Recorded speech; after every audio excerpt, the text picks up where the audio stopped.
আজকে জানবেন demonstrative adjective. এ ধরনের অ্যাডজেক্টিভ নাউনের পূর্বে বসে সেই নাউনকে বিশেষভাবে নির্দেশ করে থাকে। যেমন দিস পেন রাইটস ওয়েল। তো দেখেন এখানে পেন নাউন, এই নাউনের পূর্বে দিস বসেছে, দিস বসে পেনকে বিশেষভাবে নির্দেশ করেছে, অর্থাৎ যেই পেনের কথা বলা হচ্ছে সেই পেনই হবে, অন্য কোনো পেন হবে না। এই জন্য দিস হচ্ছে ডেমনস্ট্রেটিভ অ্যাডজেক্টিভ। অনুরূপভাবে I have bought that house. তো দেখেন এখানে হাউসের পূর্বে দ্যাট বসে ডেমনস্ট্রেটিভ অ্যাডজেক্টিভের কাজ করছে এবং হাউসকে বিশেষভাবে নির্দেশ করেছে। দিস বয়েজ আর স্মার্ট, অর্থাৎ যেই বয়েজকে বলা হচ্ছে তারাই কিন্তু, অন্য কেউ না, অর্থাৎ বিশেষভাবে এখানে নির্দেশ করা হয়েছে দিস দিয়ে।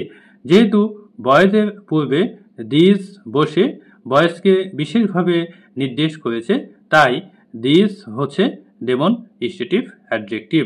Thank you.